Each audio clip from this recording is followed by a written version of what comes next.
Now, let's get started then. So, firstly, welcome and thank you for investing your time to come along this evening.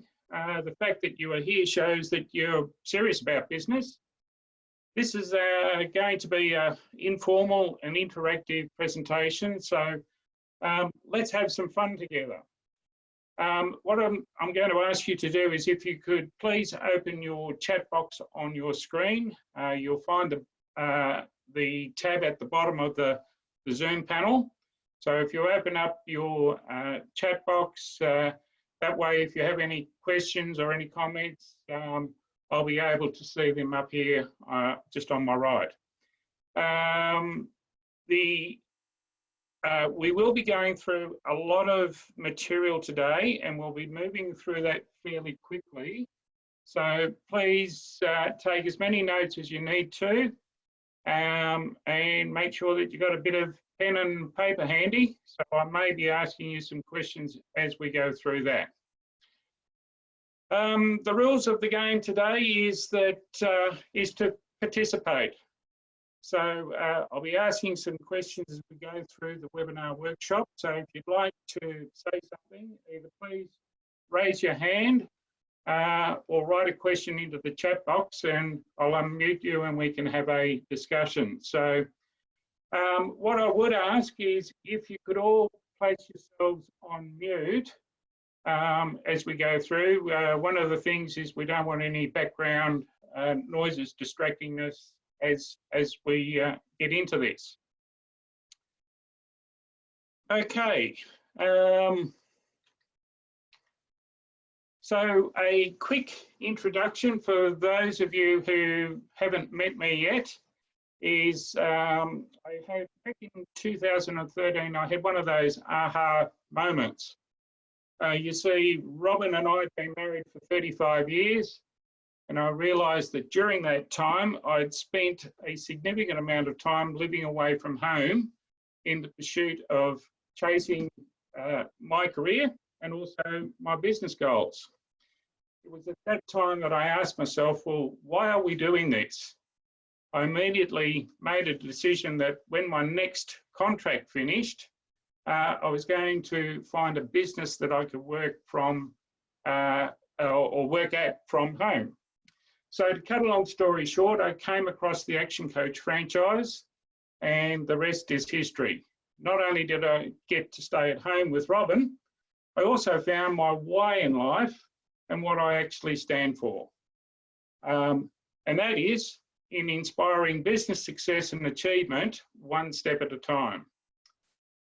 I'm honoured and feel very privileged to have gained significant business knowledge throughout the 30+ years in senior management within the corporate food industry, and then over the last 14 years of being in business for myself. During that time, I've had and been responsible for implementing significant cultural change in many different and varied business environments, and I look forward to sharing some of this with you today. My purpose here today is to challenge your way of thinking about sales and customer service, not only in your own businesses as a salesperson, but also in how you act as a buying customer through the sales process. My goal is to inspire you to identify 3 to 5 key things that you can take away to immediately implement in your business that will change the way in which customers not only view your business, but the way that they ultimately buy from you. So again, as you're going through this presentation, please make sure that you're taking notes. Anything that you think, hey, that's a great idea, that's something that we can implement, make sure that you are writing it down. So I quickly wanted to run through this point of power. So we all know people that lay in their bed, all they want to do is to find blame or lay blame, find excuses, and even worse, live in denial. We also know people that take their or and they steer their ship in the direction that they want by taking ownership, accountability, and responsibility. Below that point of power, people are actually in a powerless situation. So they don't have much control about how they're going to move forward. Whereas the people with the oar are in a powerful situation, and this is where they take control, and above that point of power is about the what, the when, the how, and below is the who, the why, and living in that point of denial is withdrawing. The below point is about reasons, and above the point of power is about results. So I guess, and particularly in this current environment, it's important that we are all, I guess, being very conscious about dipping below that point of power and finding ways to get ourselves back above so that we are actually taking control of our own personal and business situations. So the only failure is the failure to participate today. So again, how many of us have made mistakes? Hands up. Have you ever made a mistake at a point in time? Now, how many of us are experts at it? So I can put 2 hands up and I can lift 2 legs, and so we all learn to walk by falling down. Notice your kids are not crawlers anymore. So have we got agreement that today we're going to play 100% at least for the next 90 minutes or so? Yes or no? Yes? Okay. Hands up, who's got kids or teenage kids? I'll stand back a bit. It's a bit hard for me to do this, but you ever get the I know? You can't tell me. So as we get a little bit older, we do it a little bit more politely, and yep, say, yeah, I know. One of the things that we do is we say, isn't that interesting? So we eliminate I know out of the vocabulary and say, isn't that interesting? Because when you say, isn't that interesting, it actually opens the mind to different possibilities. So can we get agreement from everybody today that we're open to some new ideas and suggestions? All right. Our first discussion topic is going to be, I want you to write down the first 3 things that come to your mind when I'm going to put a little word up here in a moment. So I want you to write down the first 3 things that come to mind when I say salesperson. So please write those down, and when you finish, just raise your hand up or type into the chat box that you've done that. So I understand that today we've got some people that are on this webinar that don't actually have access to video or speaking. So I will ask just a few of you that are able to in a moment, just what those 3 things were that you've written down. So as you're ready, anybody like to put their hand up and I'll unmute you and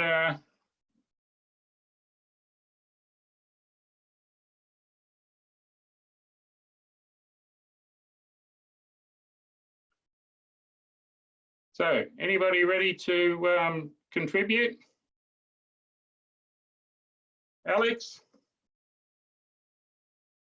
Yeah, if you unmute yourself, what are the first 3 words that came to your mind?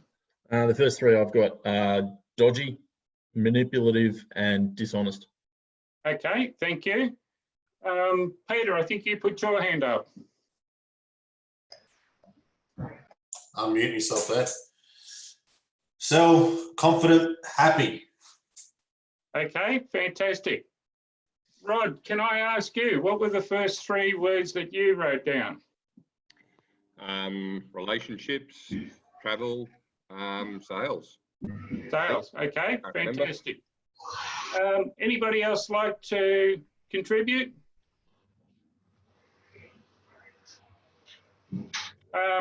Kate?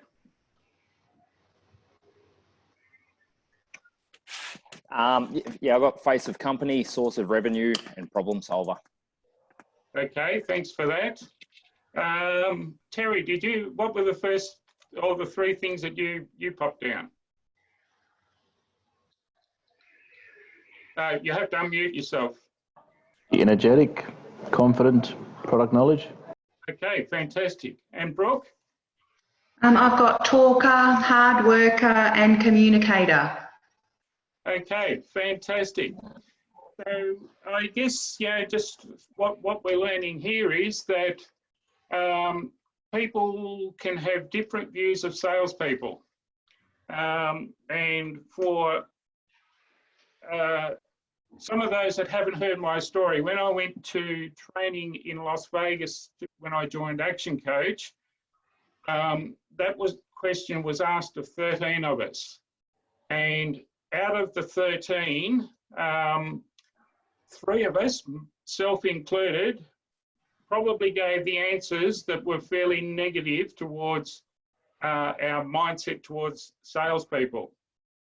And the other 10 actually opened my mind up completely. And the top 3 answers were the answers that Kate actually, I think you've remembered well, Kate.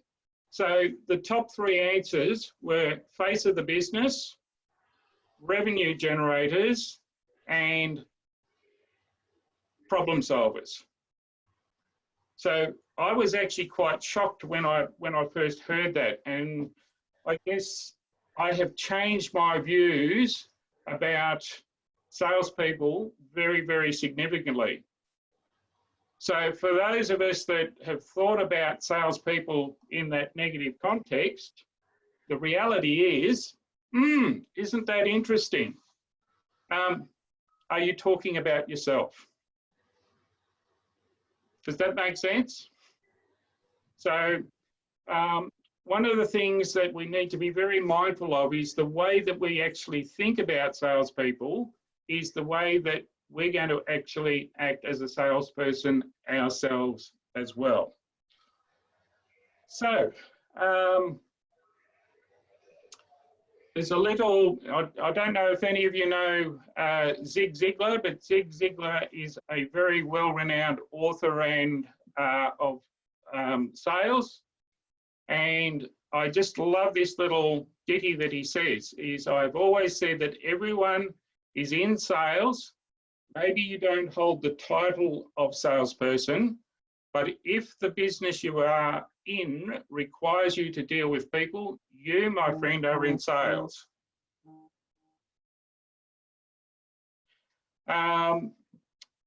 Okay. So most people have a challenge with sales, and more often than not, it is around their own mindset of salespeople. So just like we established a little bit earlier, but it doesn't need to be that way. So expand on your own mindset about salespeople and take those learnings back and question about what is your own mindset. All right. So I guess one of the things that I've learned and I've seen in working with many different businesses, I'm going to relate a little story. I was working with a business that was in retail, and they had their staff in the retail store. So it was a store with lots of technical gadgets and things. And they had a couple of salespeople in there who were very shy. They also had a low technical knowledge and virtually no sales training. And the business owners couldn't work out why their sales were continually sliding compared to where they'd been when they had some good salespeople, 6 or 8 months ago. So when we went in and we really had an analysis of this, that there was a number of things that were actually missing in terms of the skill set of the people that they had making the sales. So we had a bit of a recruiting drive, found some new people with the right skill sets that could come in and support these people that had the low skill sets. And we also set in place some training programs to build the skill levels up. It was amazing. It only took about 3 or 4 months to actually turn the sales around within that organisation, providing the right training, skills and knowledge. So, one of the things that we also did was did some sales disc profiling, and also we ran a sales IQ assessment report. And the sales IQ assessment is an objective analysis designed as a personalised map of your sales knowledge at the same, or at this moment in time. It tells you where you are, it tells you why you were there, and it also tells you where to go to learn what you may need to improve on. It's not an assessment of intelligence, except as it relates to selling. However, sales intelligence can be increased through learning. You have to respond, or you've responded to 48 actual sales scenarios when taking the assessment with a best to worst scorecard. Your results are included in these exclusive sales assessment report, and those results come complete with all the why, the rationale, and the answers. A personalised assessment, and it's, there's basically 48 mini sales lessons that come out with the report itself.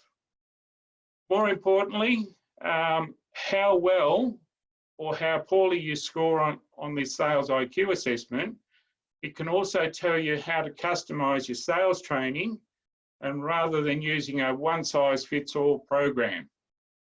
Focus on your sales training and coaching on strengthening your strong points and finding strategies and resources for your weaker points.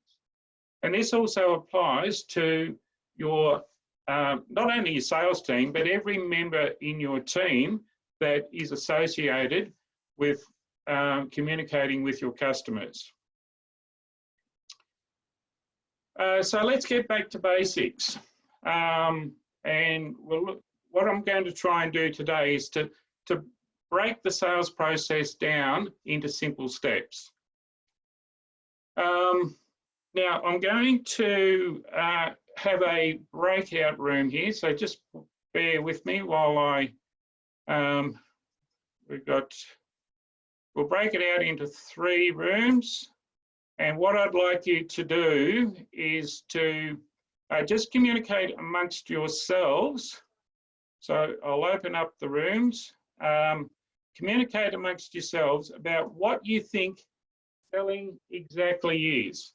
What's your definition of selling? So I'll just pop in and out through those rooms and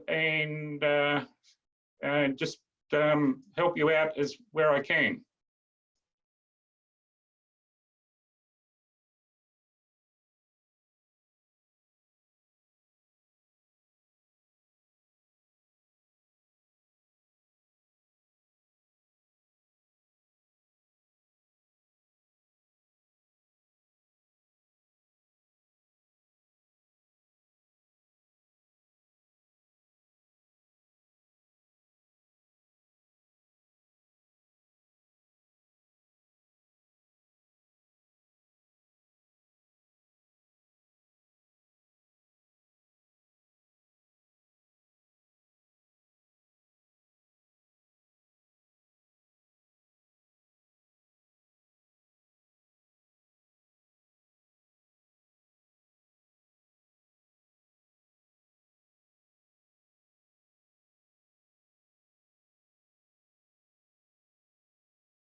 I beg your pardon. So group one, what was the definition of selling that you came up with? Who's group one?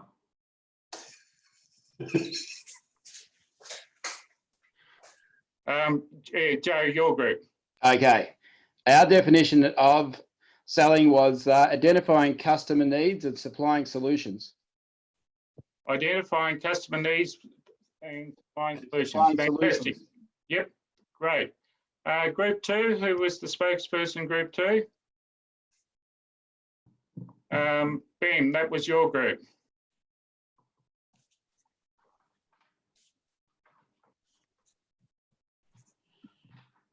So, somebody in that group, what definition did you come up with? Providing, I'd say building relationships and trust. Building relationships and trust. Okay, fantastic. And then Rod, your group, what did you come up with? Rightio. So basically, when you're out doing sales, you're the face of the company. You're problem solving. You've got to have good product knowledge and services available and products that you can actually offer your customers. Okay, fantastic. Right, so we'll go back to the screen again. All right, so now my button's not going to work. So our definition, or selling by definition, is professionally helping other people to buy. So when you think about that, professionally helping other people to buy. So can I just ask, how important is sales to your business? How much sales training are you undertaking or have you undertaken throughout your business? One of the things that I'll raise a little bit later on is using YouTube as a source for sales training. So if you reference sales training on YouTube and spend a little bit of time each day with a short sales training video, make a game out of it. Where you've actually got a team of people, allocate somebody to come up with a different short sales training video every day that you can start the day with. That is certainly one way to help improve your knowledge and skills in sales. So, you know, salespeople, professional salespeople, just train, train, and train. At the end of the webinar, I'll be giving you an opportunity to consider what steps you'd like to take the next step with developing and expanding your knowledge on sales and business in general.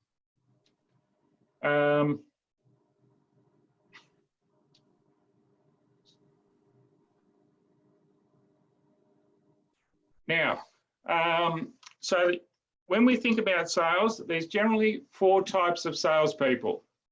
The first is the order taker. And the order taker is, you know, they wait for somebody to ask before they buy anything. So they sit there, they wait for the phone to ring or the email to come in. The second one is the product pusher. You know, talks a bit about nothing more than the product. The third type is the overseller. So promise the world just to get the sale. And then the fourth type of person is the problem solver, which helps the customer find what they need. So what type of salespeople do you want in your organization? And there may be times where certainly you want them to be problem solvers, and that should be the main focus. But then there's also a spot for the order takers as well. Okay, So salespeople have got purpose. And what business can you actually think of? Maybe type into the chat box. What type of business can you think of that has a great sales process?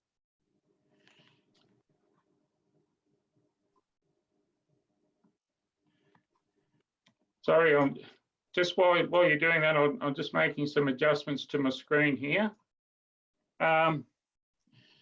McDonald's, right? Absolutely perfect.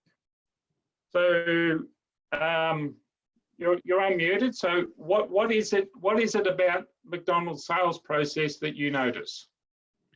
They have pretty in-depth screens on what's available. You've got people there able to take the orders and also try and help people to upgrade. So they're always trying to add to their sales. Pricing is fair and reasonable, and you know the product that you're going to get. Yep. And what's the most famous catchphrase that they have? Good question. Would you like fries with that, sir? You know how many millions of dollars that has actually made for McDonald's over time?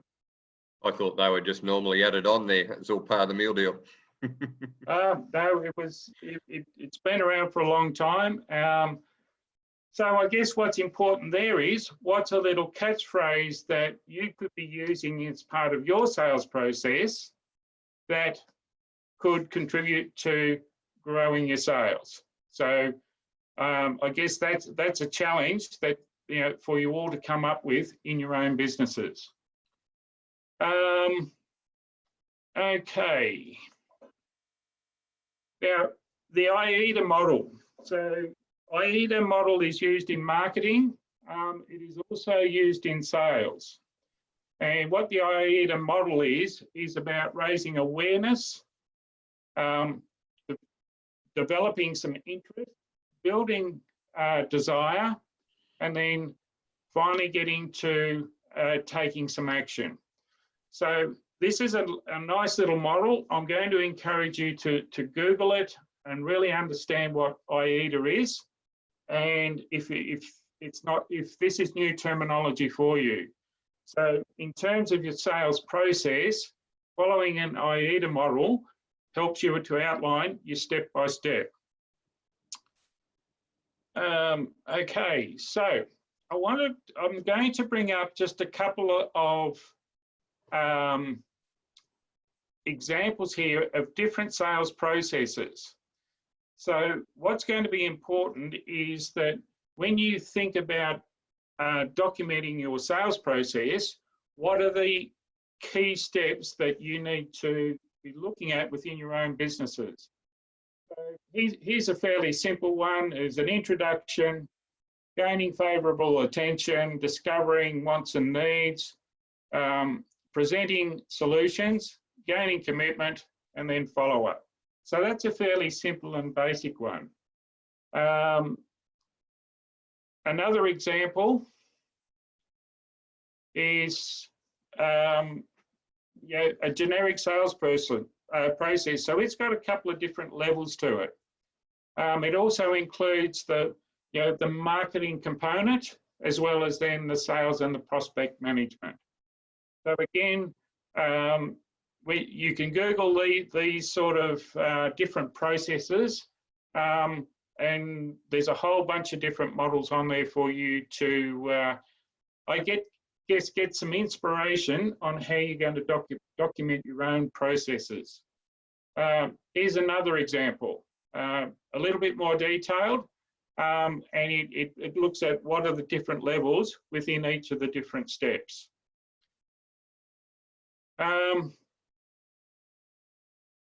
Here's a much simplified version. What is important is to define and document every step in your sales process. This is important to ensure that the entire team is following every step of the process, and every team member that's involved with dealing with customers is properly trained and training in that sales process, so that there's consistency with how your business actually conducts sales. The end result is that you'll see a significant increase in your conversion rate and much happier customers who will be more inclined to come back to you more often and refer you to their friends and family. A defined sales process should break down every part of each step of the process. So, for example, if we look at this example here, in terms of the website, is what are the steps that you need with your website? What are all the key factors that's required? If you're doing direct mail, what are the letters that you're sending out? What is the actual detail? On the phone, is how do you answer the telephone? What is some telephone scripting on how you're going to, or how you communicate with an inbound lead coming in? If we then look at the pre-qualifying, what are the steps? What are the questions? What's the scripting that you use in pre-qualifying a prospect? And so it goes through each step. Once you've identified what your sales process steps are, is then breaking them down into the smaller components.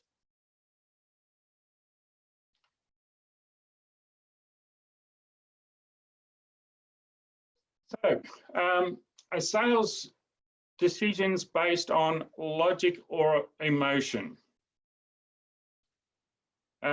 Anybody like to unmute themselves, and what do you think it is, logic or emotion?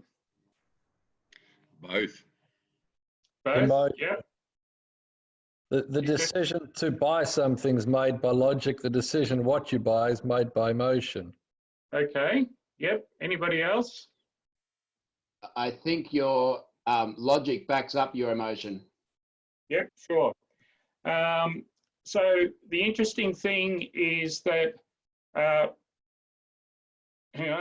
people buy on emotion and then justify with logic. Can you remember a time when you've actually gone out, you've bought something on impulse, and then later on wondered, why the hell did I buy that? I don't really need it.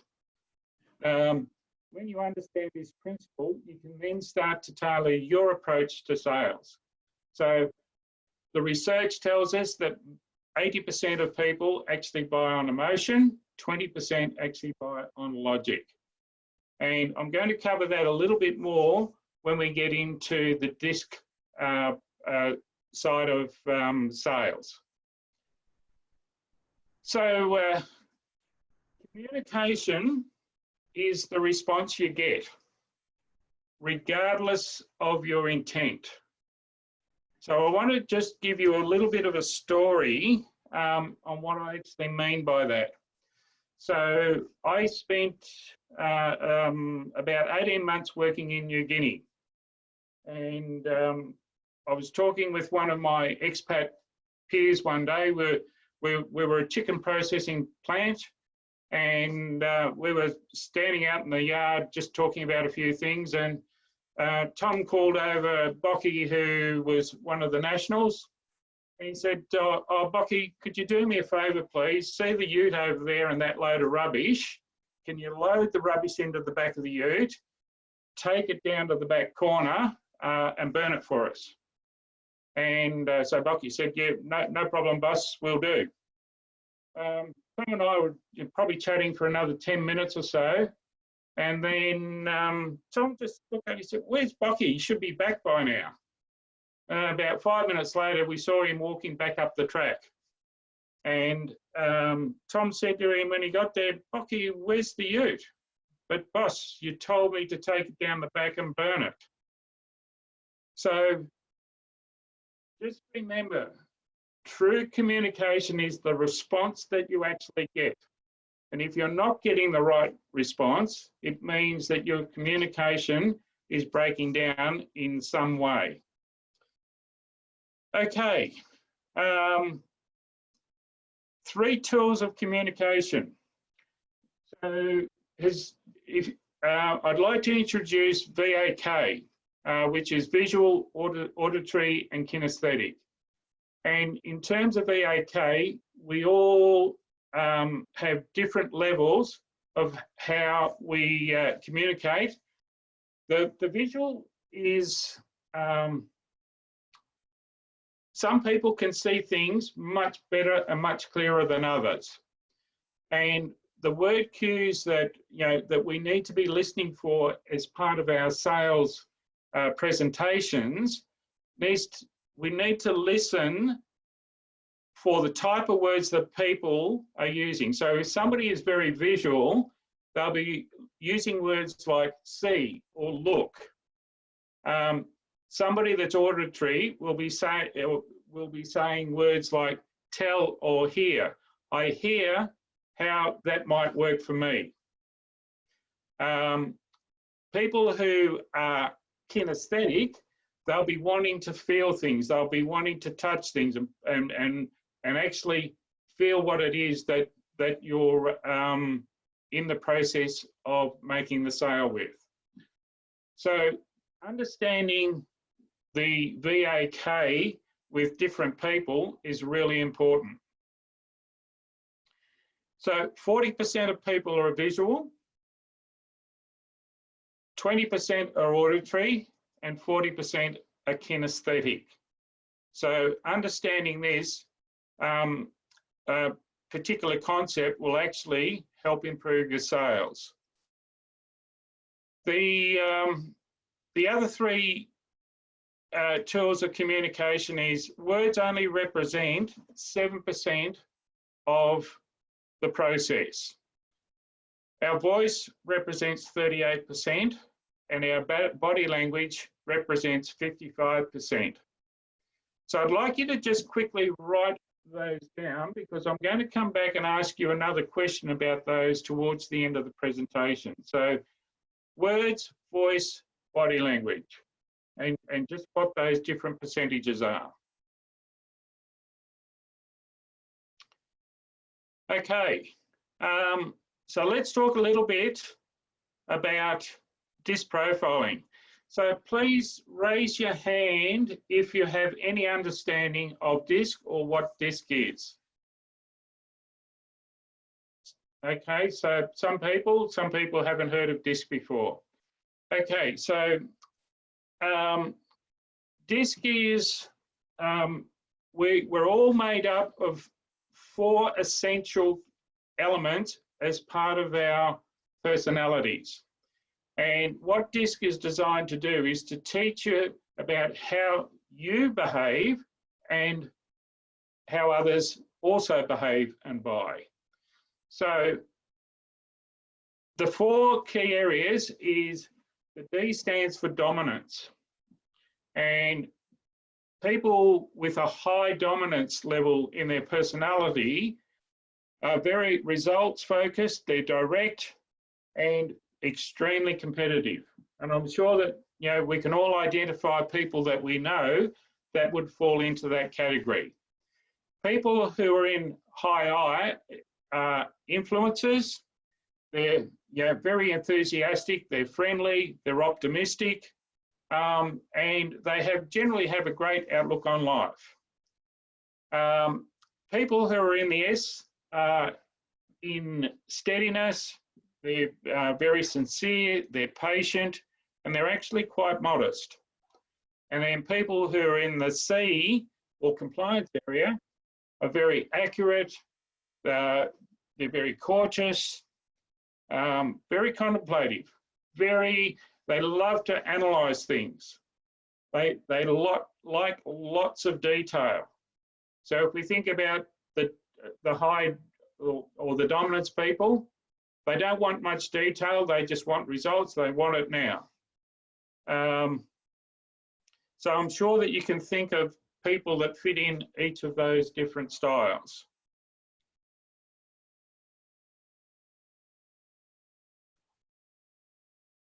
Great salespeople have purpose. I'm sure that we've all had experience when we felt that we were actually being sold to. When you focus on your prospect and you're getting to the root of their problem and offering a solution, you avoid the selling of a product-only situation. So it's important to be really focused on not doing, or adopting that being sold to part of your process. So old selling versus new selling. If we think about the old model of selling, so some of us are old enough here to remember that, is that 10% of it was actually built on establishing rapport. The next 20% of the time that the salesperson spent was trying to qualify you. Then there was 30% on doing the selling or presenting their ideas. And then they spent 40% of their time trying to close the sale with you.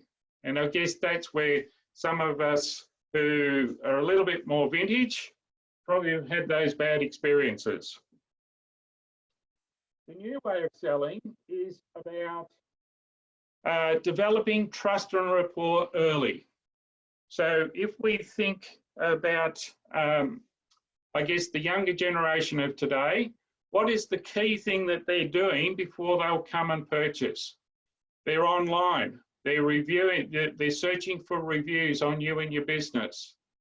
They're actually doing a lot of research on a whole bunch of different avenues, including your website. Your website becomes really important. So that building of trust and rapport can sometimes be happening before you're even having any communication with them. So once they've got past that point, and you're starting to have a conversation, it's about defining what their needs and problems, finding a solution for their problem. They then spend 20% of the time describing the features and, sorry, I can't read, but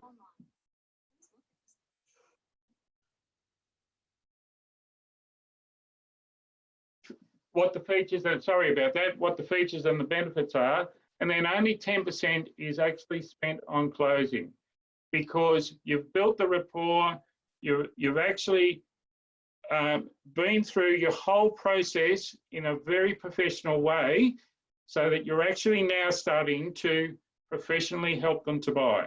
Does that make sense? All right, so the problem solver's best weapon.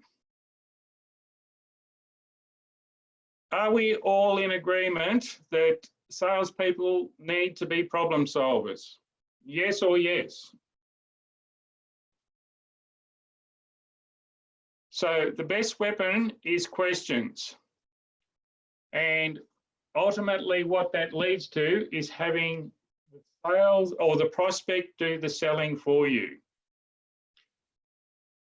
So how do we achieve that? We start by asking a question. So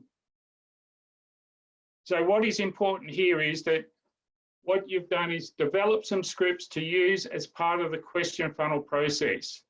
And this will vary for the different products and services that you offer, and even for different customers, depending on what their disc profile is. So the objective is to ask a question, get the prospect to give you an answer.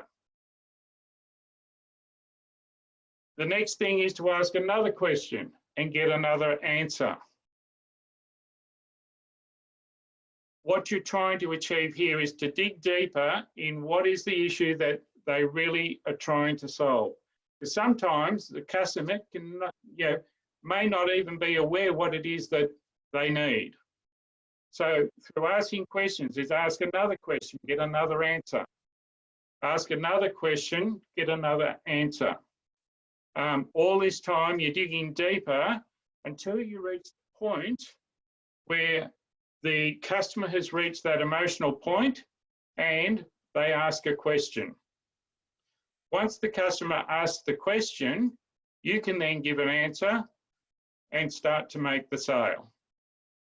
So it's important to train all your team members on what the scripting is for each component of your sales process. So, and certainly your scripting needs to be about what are the questions you need to answer for each of your products and services. I guess, that's even going to come down. We've talked about DISC a moment ago.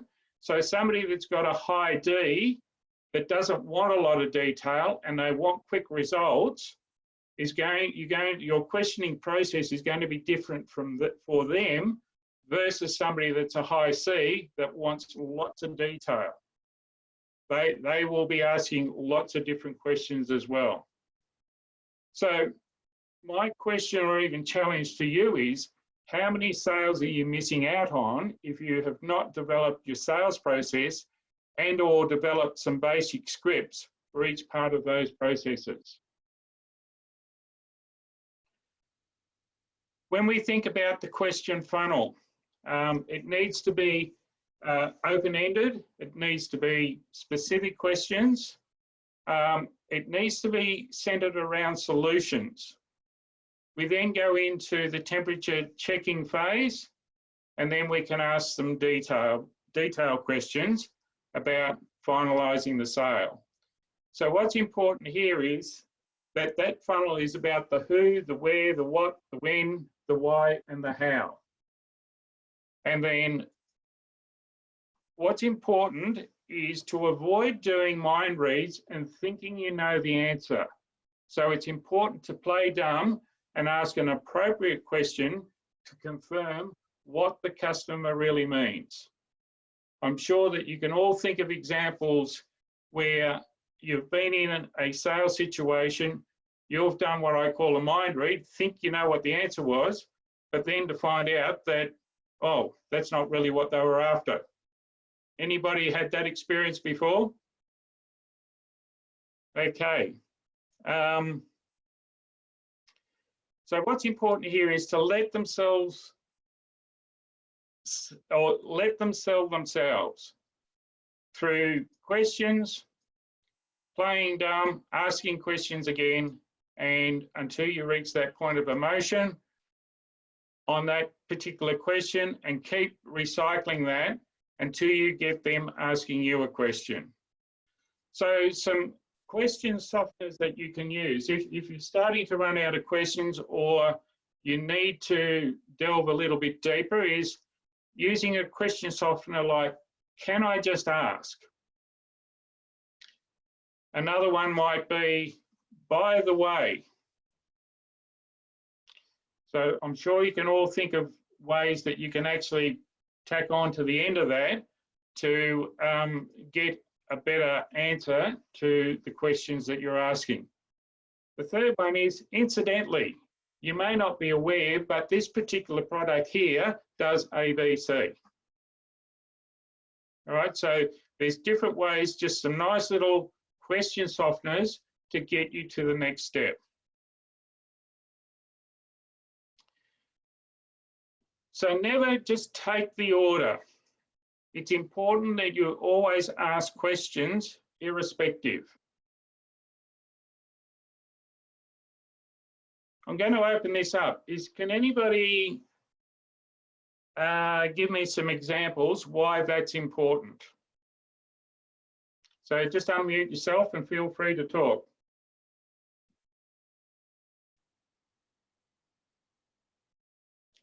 Anybody like to have a go? Why is asking questions important irrespective?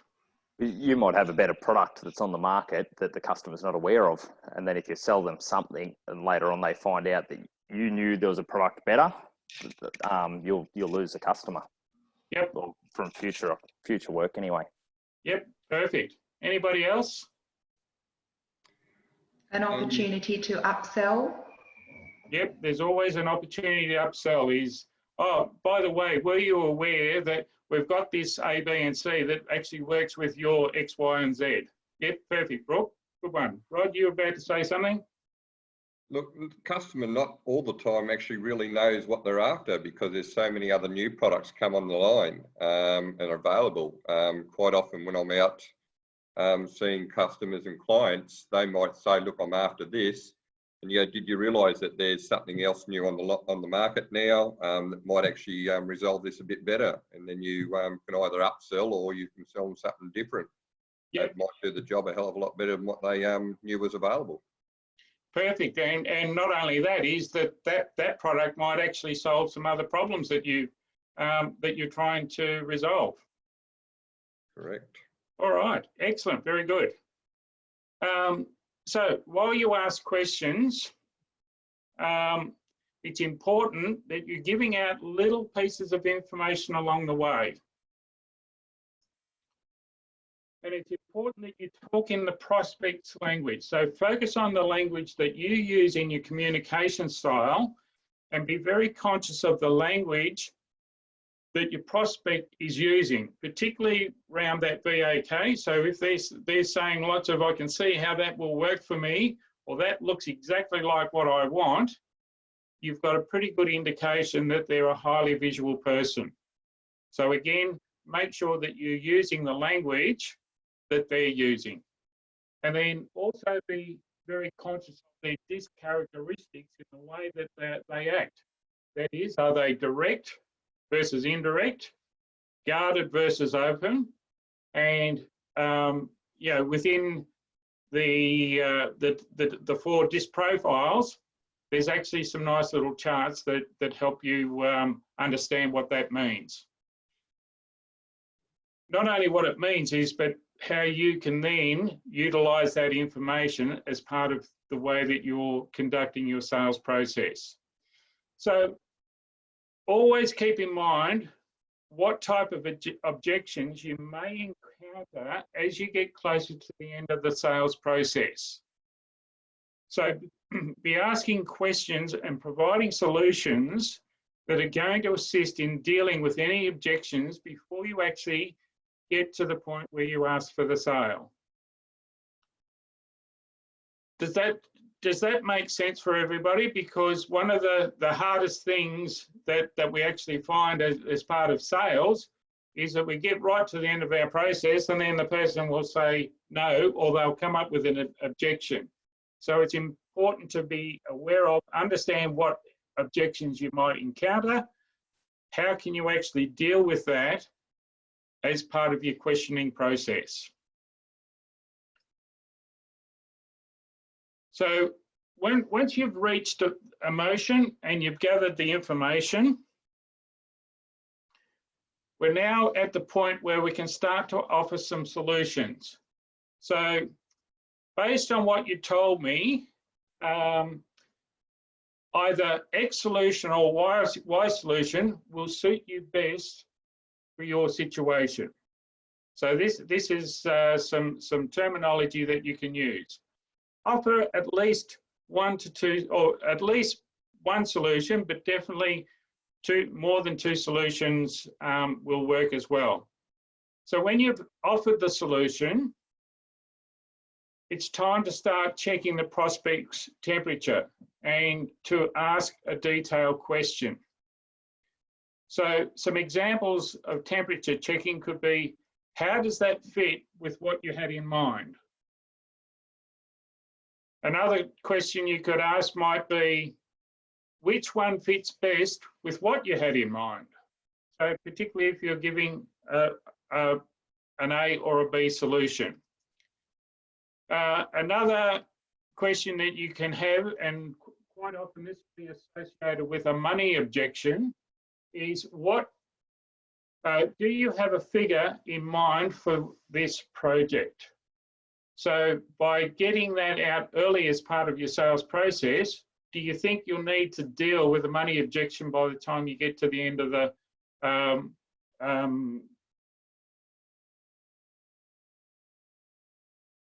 in solving their problem? So, okay, now detailed questions. So there will come a point where you can actually assume the sale. And it's important that you actually assume that you do have the sale rather than I hope I've got the sale. So again, that comes back to a little bit of your mindset about salespeople. So what the detailed question that you might ask might be, would it be okay if I outlined what we need to do, how to get that underway for you?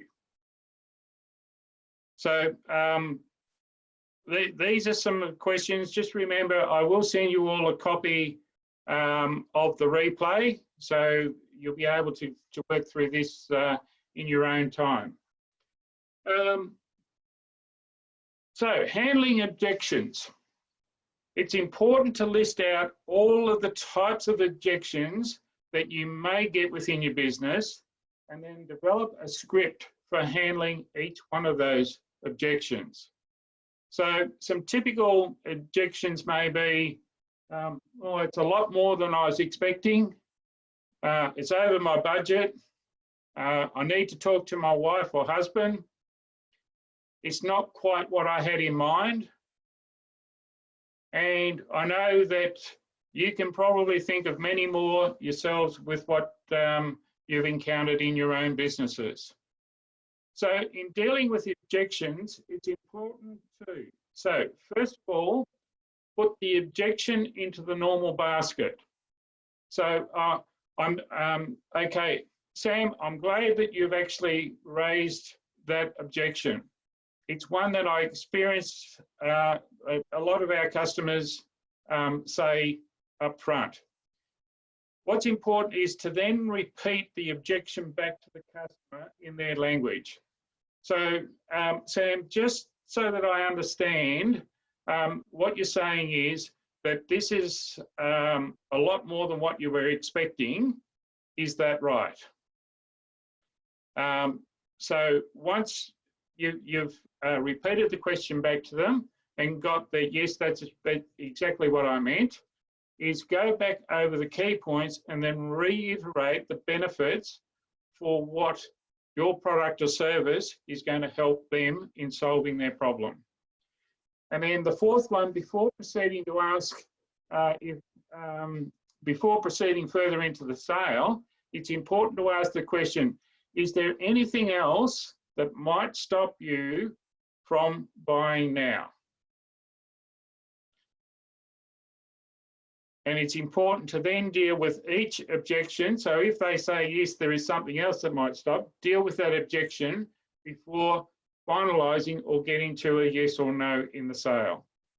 Remember, the best salespeople never stop learning and are continually developing their sales skills through training, reading books, understanding people, and adapting their communication styles with the different disc styles.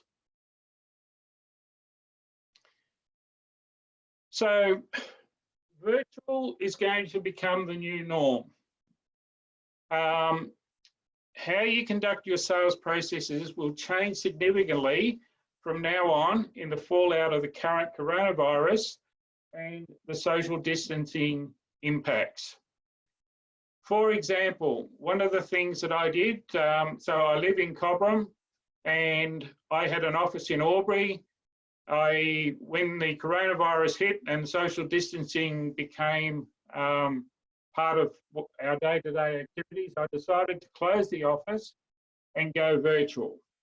Now, it was something that I was already starting to consider doing because I was finding 80% of what I did was being done virtually anyway. So this has just forced the decision a little bit earlier.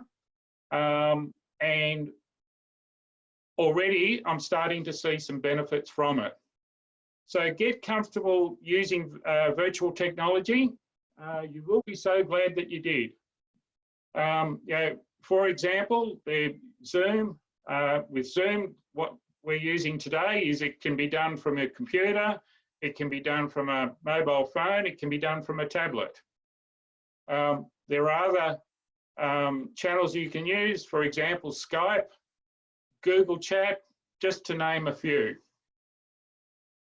So what I'd like to do is I'd like to open this up for some discussion is why do you think this is going to be important going forward?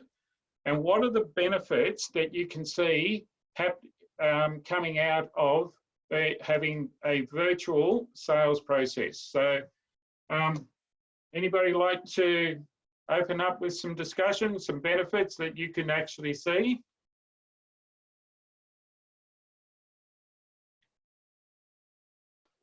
It's a Adam, lot cheaper than traveling.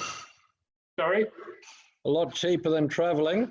A lot cheaper than traveling. So I guess, you know, one of the things that we like to do as salespeople is have face-to-face meetings with our prospects and our clients. So yes, it's going to be cheaper from a travel point of view. Anything else that anybody can think of? What other benefits may come out of going virtual? You'll free up a lot of time to do other things in the business or other things that you can need to focus on. Yep. So you're going to save time as part of the travel. You'll be able to have quicker turnaround too. Quicker turnaround. One of the things that I find is that when I have meetings virtually, I actually save a tremendous amount of time because, you know, when you're face to face with somebody, you tend to go into lots of different conversations about a whole bunch of non-related activities and situations. So for those of you who are high eyes,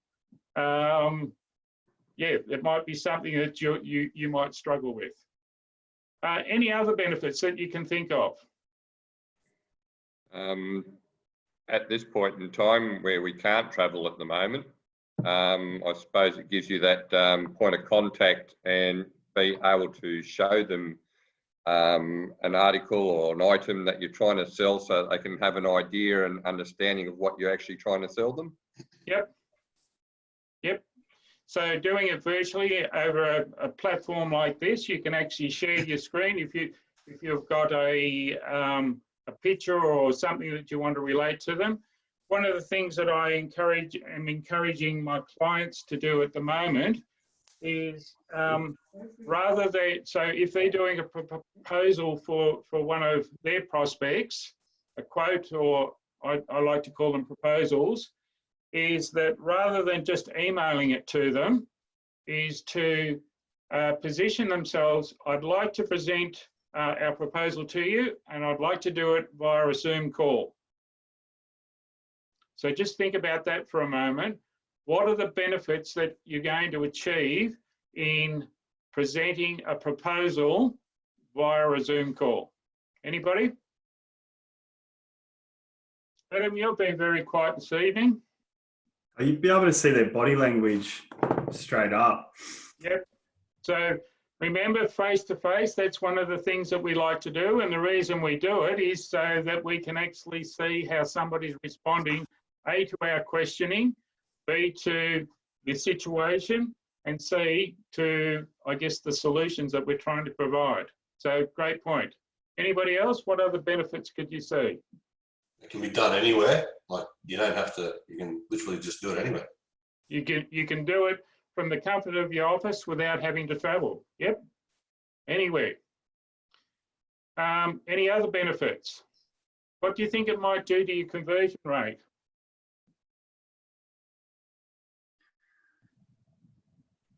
It's got to lift it for sure. Yep.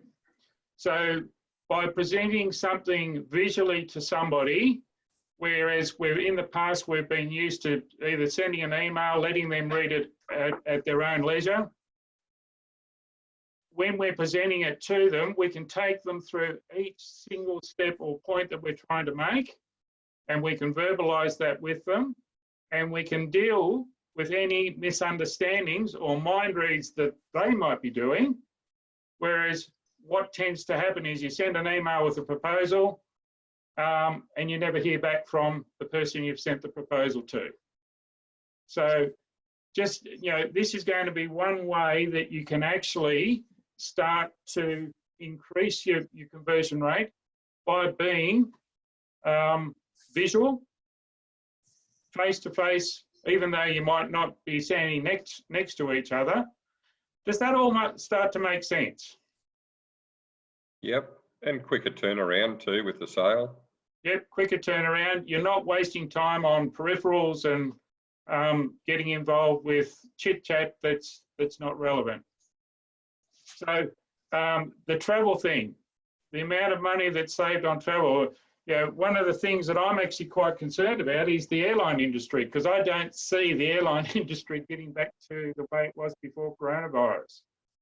I think a lot of people are going to come down this virtual path. So just think virtual is going to be the new norm. What do you have to do to embrace it and start using it?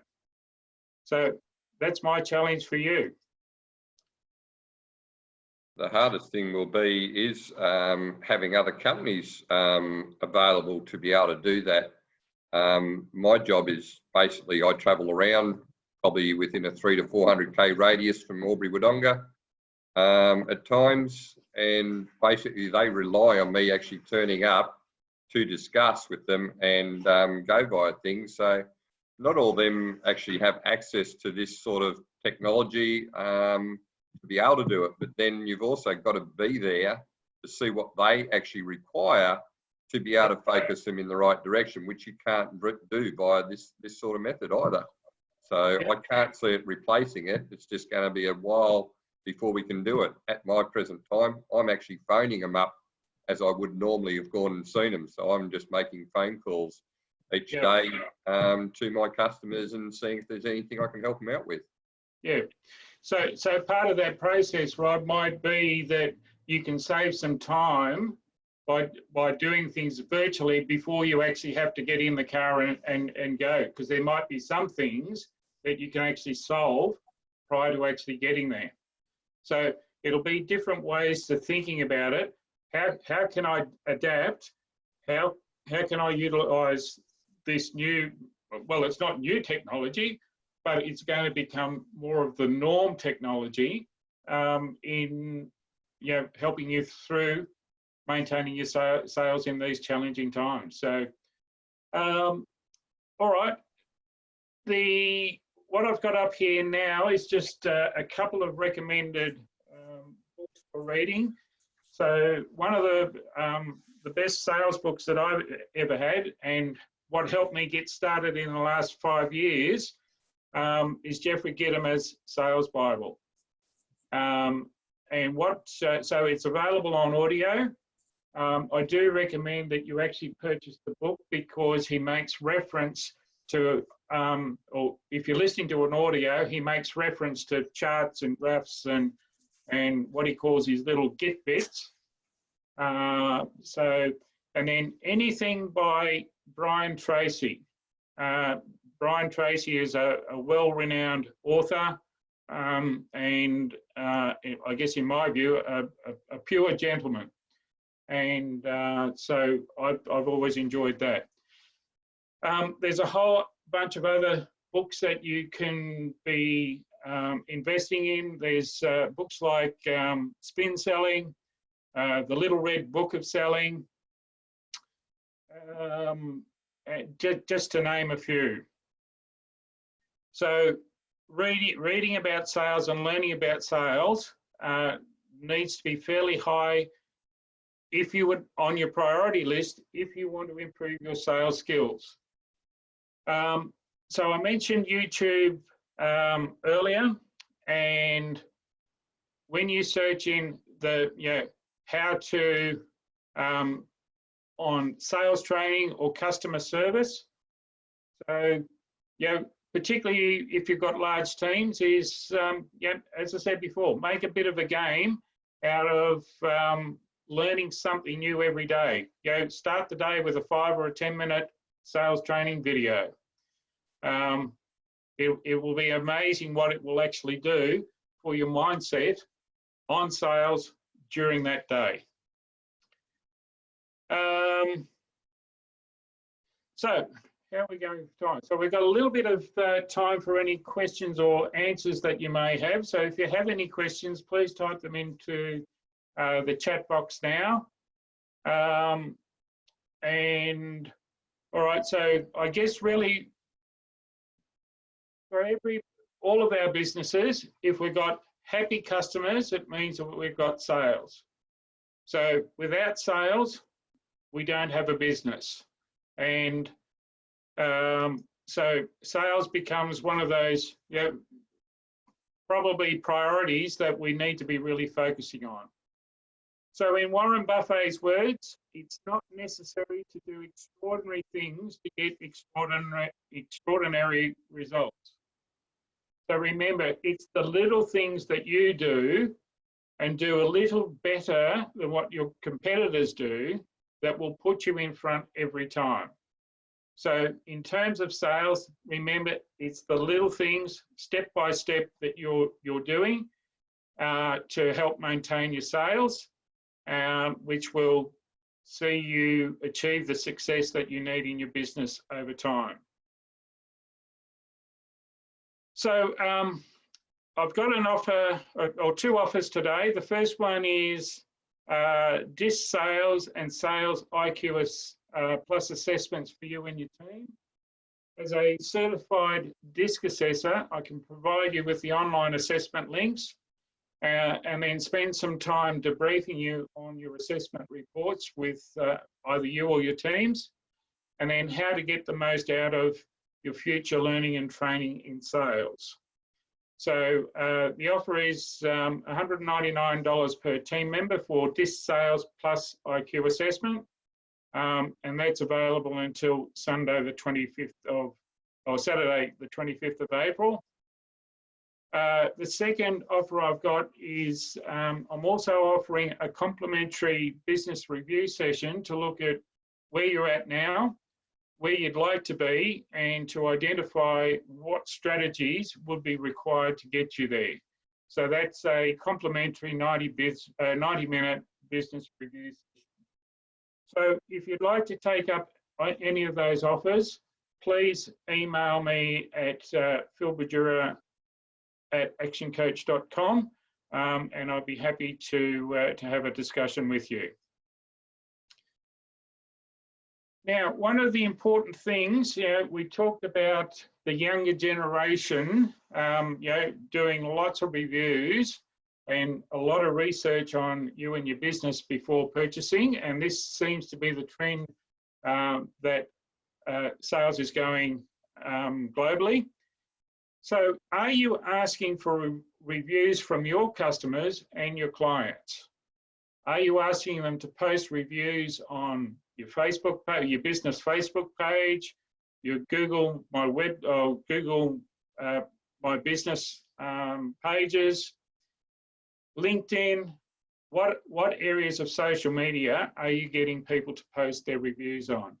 So any reviews that you receive will assist your ranking on Google, and then also your SEO on Google, and make your business so much more searchable. So, and I'd appreciate your 5-star reviews as well. So the next step,